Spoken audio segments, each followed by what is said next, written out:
I'm here at the historic Hiram Walker Distillery. Now, it's one of the largest distilleries in North America, and it's also award-winning. So this year at the Canadian Whiskey Awards, they picked up quite a few honors, and one of their employees won a new award called Blender of the Year. So let's go meet Don Livermore.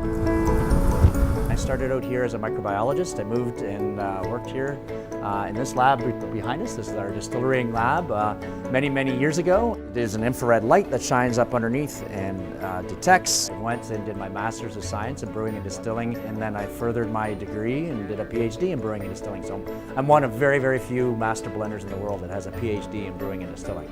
Tell me what you think it tastes like, Jonathan. It kind of tastes like cream of wheat or like a oatmeal-y kind of thing. It's very starchy, isn't Yeah. it? The first thing that's done here is looking at our grains that come in. So we do get local grains from the local farmer. What we do is we grind the grain into a flour. We add into the tanks in behind us here. We add the water. We'll add some malt and enzymes. We'll add some sour mash to bring the pH down as low as possible. That's the leftovers after distillation. When yeast eats the sugar, it turns it into alcohol and carbon dioxide. It's probably at this point about 5 or 6% alcohol. When you distill it twice, that makes light, smooth whiskey. When you distill it once, it makes a big, bold style of whiskey.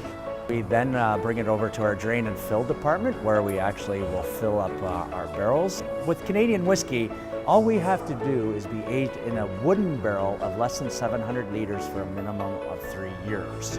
This is what I like to call my painter's palette. So this is just a selection of different whiskeys that we have aged in our warehouse. Some are different types of distillates, some are different types of grains, some are different types of barrels, and that's how we generate a recipe. So I want you to pick up the glass, nose it. We'll start with the 3. And as you work your way along here, I want you to think about looking at and for a green apple flavor developing in your whiskey.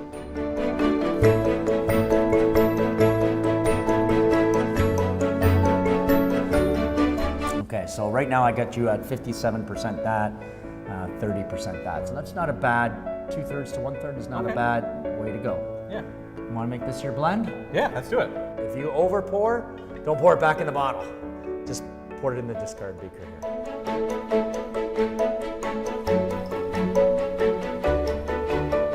Feels like grade 10 science all over again, but a a bit cooler. A bit cooler. Didn't get to do let alcohol. you play with whiskey in science class. Okay, the ingredient number 2. You're gonna have to find the 53 mark on there and then dump it into your cylinder.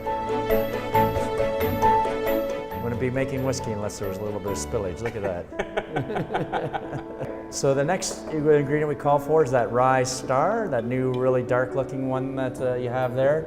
It's asking for 18. So the last ingredient, how tiny that is, 6 of the wheat. I'm gonna grab us some glasses.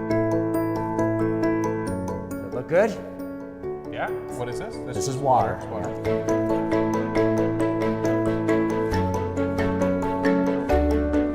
That's exactly how we blend, and your ingredients should be well mixed there. Right away I get that green apple, certainly toffee, and a little bit of that rye spice talking to you, and I anticipate that to have that nice sipping style of whiskey.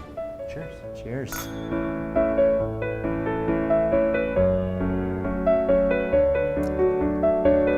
Yeah, right away the green apple. Yeah, it's And the sweetness across the tongue. It's very smooth.